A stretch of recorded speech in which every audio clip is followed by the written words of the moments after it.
So something is behaving like God would be, we're going to call it G, we're going to call it God. If you're Russian, you would call it B, capital B, because Russian says God is Bog.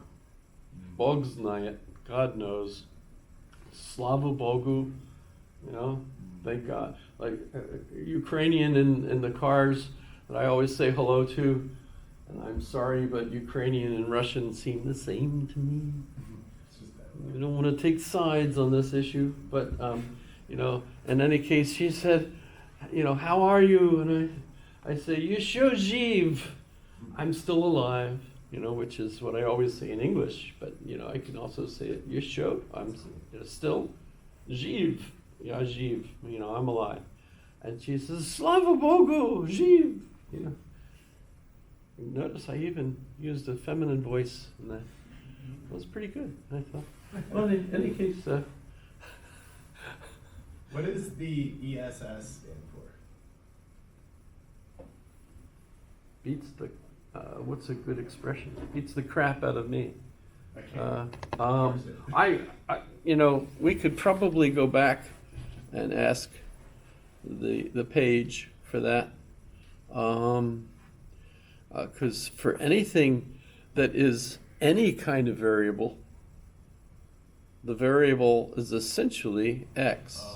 X can be that variable, which is actually, let me go, I know I'm driving you guys nuts, but, login page, I'm already in there. Why am I? Just scroll down, right? I can't scroll.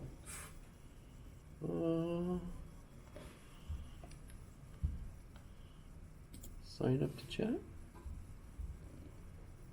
Continue with Google. Well, let's try. Okay. Now I'm in. Thank you. Why? Why does it take that long? I don't know.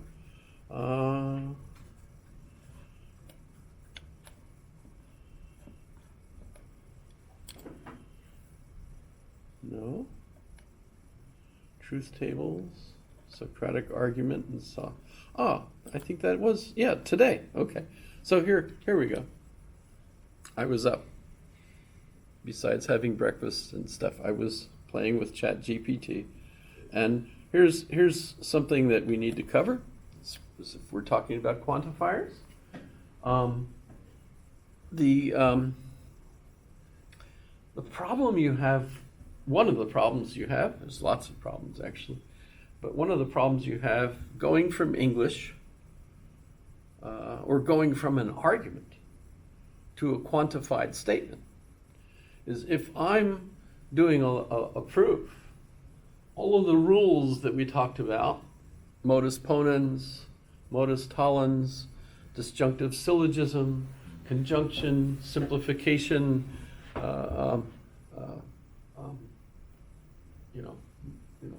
hypothetical syllogism. I'm forgetting two of them now, and I'll think of them when I need to. But in any case, whenever you're doing any of those rules for proofs, notice that those rules don't deal with quantifiers. In fact, if you have a quantifier, and the typical example of it would be, say, almost every book that I could think of that I've ever seen, which isn't all the books there are, you have a problem, say, with the argument, all men are mortal. Socrates is a man. Therefore, Socrates is mortal. So this is a really simple argument. This is just modus ponens. But notice, if I'm putting it into symbols, all men are mortal has to have a quantifier. And you have to, so for anything you pick, if it is a man, then it is mortal. And so I could describe Socrates as a man. What do I have? I'll have M. Or you got to be careful because we're talking about mortals, so we might want to put M for mortal. And so what do we put for man? H for human, right? So you have H, capital H, subscript S, stands for Socrates is human, right?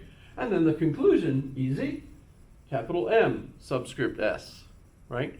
But in order for modus ponens to work, I can't have a quantifier in front of my statement that's the if-then, because that binds the whole thing, and you can't just take part of it out for your argument.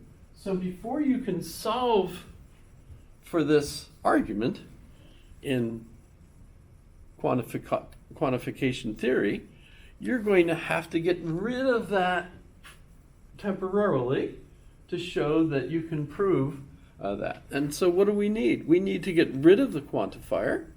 And so we have a quantifier rule that is called universal instantiation. And what that basically rule is, it should be axiomatic. We should all intuitively understand that when you say all men are mortal, I can substitute for X any particular man, because you're saying all men are mortal, right? And of course, this is not the kind of men that Jefferson and Adams were thinking of, because we're including women in this one, right? Not like the Constitutional Committee, thinking all men, us, white, landowning, men. No. This is women too, right? So all men are mortal. So you could substitute for X any specific person. And so in our particular case, what we could simply say is, well, substitute Socrates, right? So instead of for anything you pick, if it's a man, then it's mortal, I can substitute using universal instantiation and say, if Socrates is a man, then Socrates is mortal. And now since I have Socrates as a man, I can just put it into the modus ponens, and out comes Socrates is mortal, right? And you're done, because the conclusion of that argument is Socrates is mortal. So I'm done with that. I don't have to mess with going, back. Sometimes arguments end up with a universal conclusion, in which case then you need to go back. And so in that case, you would have to have universal generalization. And now this rule, it has to have a limitation though, because you can't just say, my hat is here, so my hat is mortal. No, that's dumb. You've got to be clear that, what I was talking about was men and being mortal. This hat is not a man, right? So what do you have as a limit? We have to have the case that it has to come from the argument that we're dealing with. It has to be the case that we've put into the statement type from universal instantiation. So it was just an example that we picked. We instantiated this one, right. And now we can go back to universal generalization. And you can go from this example where this is the predicate, this specific individual, because it's not X, Y, or Z, right? So that's a specific individual, whoever C is, right? And so then we could go back to the universal statement that, it's X, right? So we can prove PC for an arbitrary C without assuming anything specific about C. And notice this is ChatGPT. Isn't this nice? Who needs a textbook? Just ask ChatGPT. In fact, I got an ad for a newer one, Linear or something, this morning, but I didn't check it to see if that's free or not. But in any case, so the restriction here is the variable C must be arbitrary. It cannot depend on any special assumptions about C. because then you end up with goofy results. The only rule that doesn't have a restriction, and they get more difficult as we go, the only rule that doesn't have a restriction is universal instantiation, because intuitively know if you're saying for anything you pick, that means I'll pick anything. Right? Existential instantiation. Well, what if my statement that I'm working with is a I or O statement, where I have some, right? Some is or some is not. Well, okay, we can instantiate. So if I go from my, some person is in the parking lot, right? Well, I need to get rid of the quantifier in order to show, maybe a proof or something. So I can do that. So I'll infer C. And C, by the way, is no particular person in particular, except that it's a particular person. Mm-hmm. So I'm not picking Cheney, Liz Cheney, Right. who I'm liking more and more. I've liked her for years, and I've got her book, Oath and Honor, which is, I'm abashed, is that an English word? Because I haven't read more than a few pages of the book. It's in the pile to read, Yeah. That's how that happens. And by the way, the latest fiasco was I had bought Stephen Kotkin's book, Stalin. And, the reason I bought volume 1 was because he's writing volume 3. And I wanted to be ready for volume 3 when it comes out. And so I bought volume 1. Thank you, Amazon. Funk. It arrived at my house, right? And I thought, I should also get volume 2.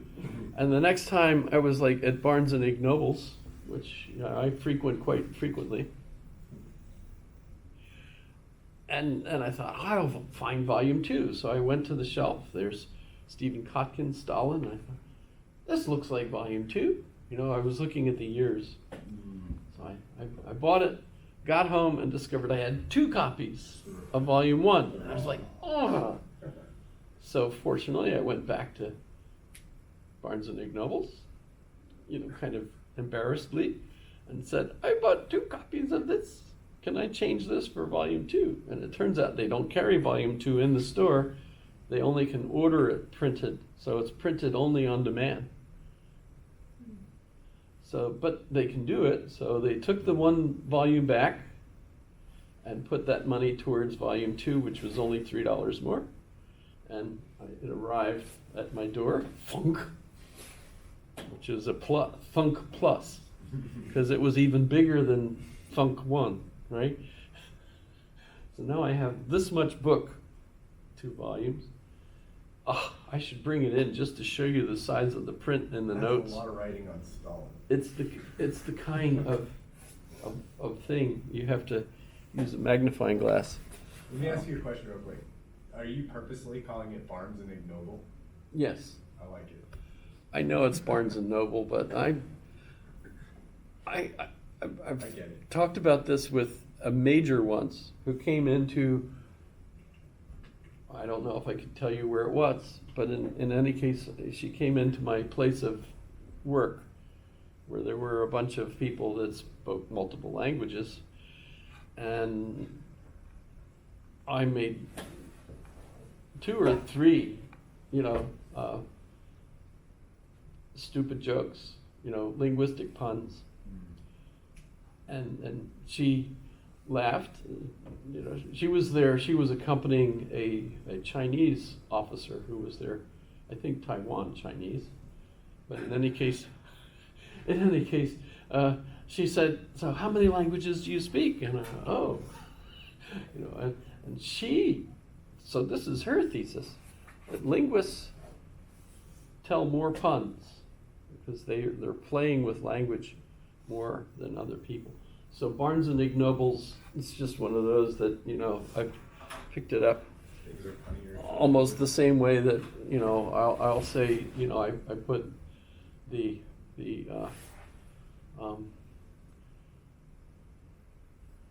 emphasis on the wrong syllable. The emphasis on the wrong syllable. Yeah. I put the emphasis on the wrong syllable. It's just, Well, but I think I'm crazy. It's not even